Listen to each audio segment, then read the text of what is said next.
अब ऑर्डर 3 के ऊपर हम आते हैं। यहाँ पे रिकॉग्नाइज एजेंट्स एंड लीडर्स के बारे में बात करी गई है। फॉर एग्जाम्पल, एक पर्सन दिल्ली में बैठा है। अब इसका जो केस है वो कोलकाता में स्टार्ट हो चुका है। अब यहाँ पे जो पर्सन है ये कोलकाता में किसी भी पर्सन को बोल सकता है कि आज से ये मेरा एजेंट है, एंड कोर्ट में कोई भी प्रोसीडिंग होगी, कोर्ट में कोई भी प्रोसीडिंग होगी, उसके लिए ये एजेंट आंसरेबल होगा। तो अगर आप कोलकाता के कोर्ट को कोई भी समन्स भिजवाने हैं, कोई भी समन्स भिजवाने हैं, तो जो कोलकाता में एजेंट अपॉइंट हुआ है उसको आप समन्स भिजवा दोगे। एंड हम यही मानेंगे यहाँ पे कि जो दिल्ली में पर्सन बैठा है, जो दिल्ली में प्रिंसिपल बैठा है, उसको भी वो समन्स सर्व हो गए हैं। तो we will have to remember कि अगर एजेंट को आप समन सर्व करवा रहे हो, एजेंट को अगर आप समन सर्व करवा रहे हो, तो हम यही मानेंगे कि प्रिंसिपल को भी समन्स सर्व हो गए हैं। ओके, तो ये हमको ऑर्डर 3 में इसका एसेंस पता होना चाहिए। It's not very important from exams point of view. Okay, तो यहाँ पे रूल 1 और 2 में ये लिखा हुआ है, रूल 1 और 2 में ये लिखा हुआ है कि कोई भी पर्सन प्रिंसिपल के बिहाफ पे कोर्ट में अपीयरेंस कर सकता है।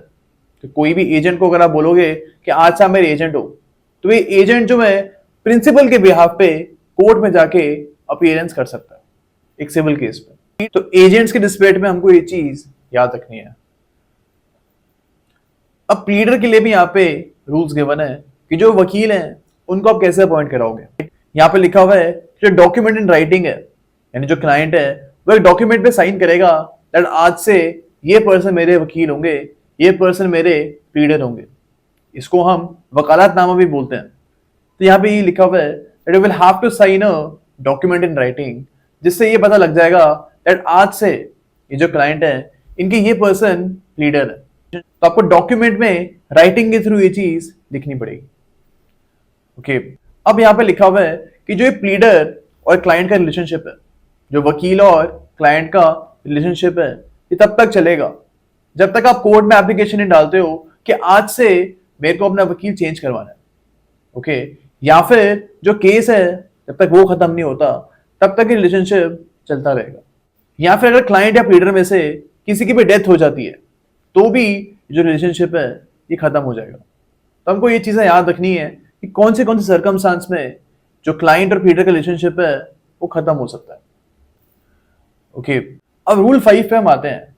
इसमें लिखा हुआ है कि अगर आप कोई भी कोर्ट का प्रोसेस, कोर्ट की कोई भी कम्युनिकेशन प्लीडर को दे देते हो, प्लीडर को सर्व करवा देते हो, तो यहाँ पे हम यही मानेंगे कि क्लाइंट को भी वो प्रोसेस सर्व हो चुका है। ओके, तो ये चीज यहाँ पे लिखी हुई है कि अगर प्लीडर को कोई प्रोसेस सर्व हो रहा है तो हम यही मानेंगे कि क्लाइंट को भी वो प्रोसेस सर्व हो चुका है। ओके, तो ऑर्डर नंबर 3 में हमको यही चीज याद रखनी है।